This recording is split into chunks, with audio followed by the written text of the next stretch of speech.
always forget. Hi, it's Tales from the Shed. Again, Yes. hello. Yeah, so we were kind of having this conversation, and one of the things that Anne brought up was when we kind of think our children are little, and then they grow up, and then they get to, well, theoretically adulthood at 18, and then they leave home, and I'm all the not rest sure of we it. ever reach adulthood. No, I think we're still practicing. And then it's that whole thing of everybody assumes. It's interesting because I talk about my children. They're 25 and 32. So I think, no, they're my offspring. So it's like, it's interesting because they're not children anymore, but it's like we talked about having this journey as a mother. It never really stops, does it? No, and I think it's nothing to do with the children. They're fine and happy. They're doing their thing. Like you, my children are about 28 and 27-ish.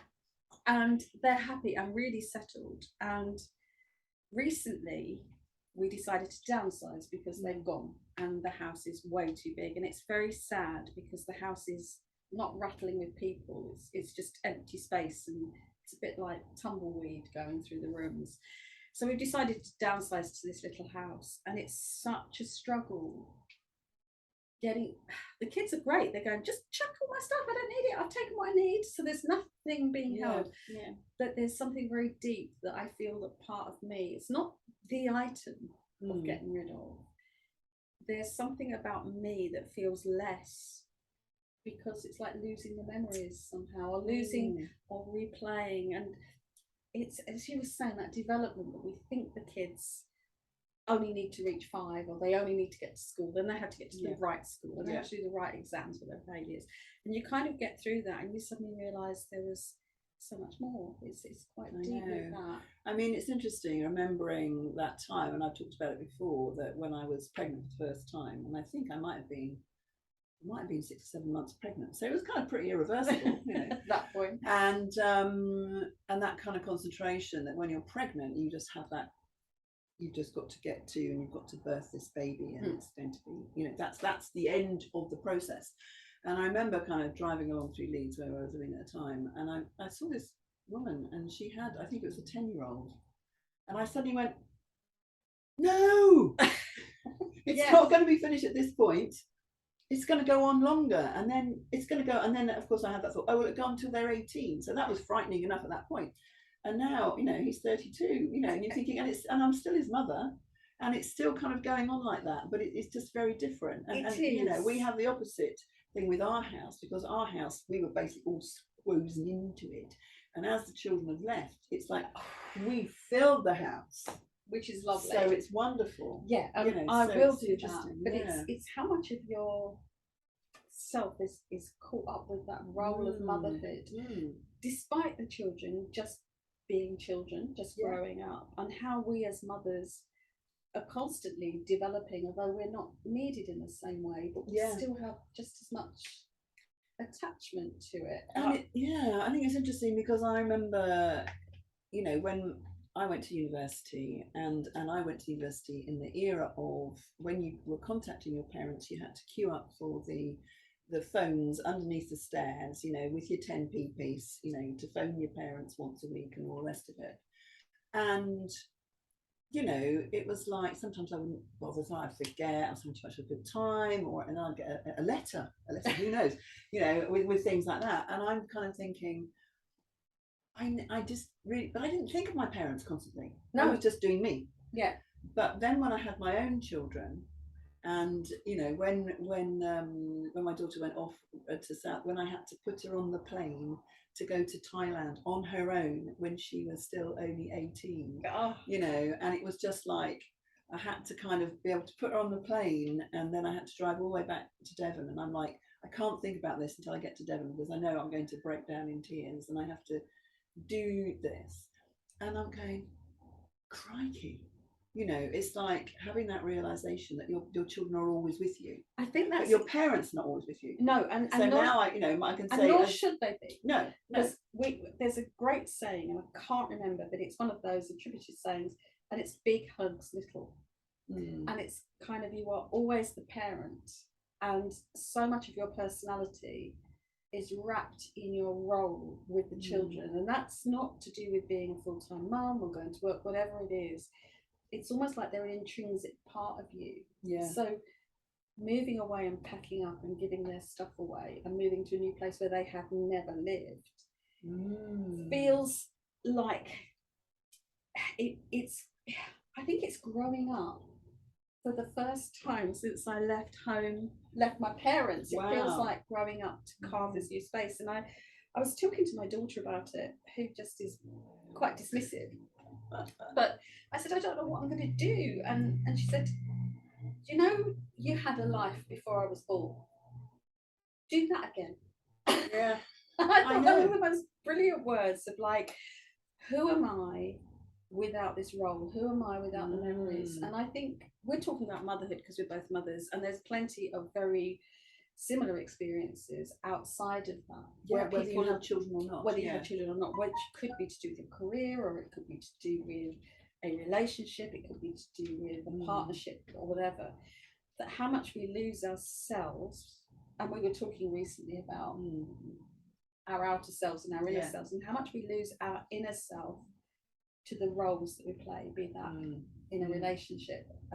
Motherhood's very obvious, but that's also true of change of relationship, changing friends, changing hobbies. Exactly. And it is that interesting thing about, we often talk about to do with menopause, so because of the hormonal journey that we've been on, it's like you become who you were as a child with 40 years experience, 40, 50 years experience. And so the motherhood, like you say, is an obvious one. It's an obvious children one. Around, and we're kind of going through that, and we're kind of thinking, oh, that's interesting that we're both kind of experiencing those kind of things at the moment in terms of it, like you say, and it's nothing to do with the children. They're doing their thing. They're all right and happy. They're fine. But like, where are we as a mother? You know, and sometimes it's brilliant that they're not in the house and that we've got the whole house and we can just decide to do something that weekend. We were doing something that weekend, which was like, we don't have to ask anybody. We don't have a timetable. We're both free. Let's just go and do it. So we don't have to have any of that. So that's great. And then every so often, you're like thinking, oh, I haven't heard from them for a while. You know, and then you're that little whiny parent going, hello. But it's like my mother was with me, you know, hello. You know, but it is that, who am I without them? Can I've given, and that's true as say of a relationship or work. It's like, where do I stand without that prop? And I think it's why a lot of people are desperate to become grandchildren, not have grandchildren. That's not always true, because some people just love spending time with children, and that's great. But a lot of people, it's almost like, I have a gap, I need a prop. And it's living without props, which is really growing up. It's like we learn to ride a bike when we get rid of our stabilizers. And a lot of our life, children are an excuse. I'd love to do that, but I can't. And you think, it's almost like that, but it is living without props and starting again. And that's true of friendships, it's true of changing hobbies, changing jobs, changing. A lot of people sit with their props, and I think if we can take a breath and live without, not live without support, live without props. Everybody needs support, but it's almost like, I'm going to make a change, and how I cope with that, how I deal with that is part of growing up. And I think it's a hard one. I think it's why it hurts so much. And I don't think I haven't got it sorted, but I think this move has made it really in my face. Well, really. It is, because you're coming up with all the physical evidence that you had children in your house. Yes. Whereas I have, in fact, got rid of most of that a long time ago. I'm not, you know, off it goes. But and it's interesting. But I think it's still emotional when you kind of realise that your children can do these things without you, and they haven't even thought to tell you. Oh, and they're just doing it, and it's their thing. And that is a sign of success as well, that you've been a good mum, because they're independent and making decisions, wrong decisions in my view, right decisions in my view, whatever it is, but they're making decisions that are great for them, and that's good.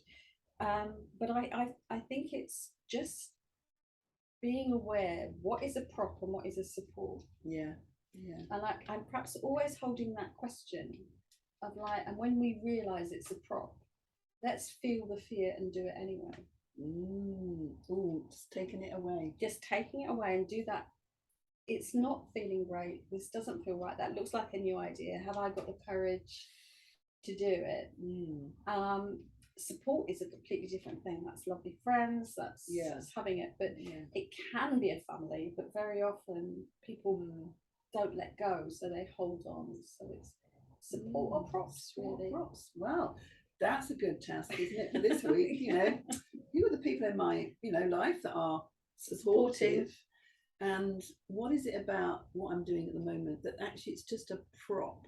It's just kind of making me fulfill a role which maybe isn't right for me anymore. Well, it's a safety prop as opposed to a really positive way forward. And I think most of the excitement of anything is kind of the edge, isn't it? Wherever that is. And for some people it's right over there, like it'll be freestyle rock climbing up somewhere in California. And other people it will be slightly different, but it's always like being on the edge of your comfort zone and having one foot in that safe. So perhaps being honest with ourselves that we're being too far this way, or we're going on a walking tour to India and we don't really like traveling or walking or hot weather.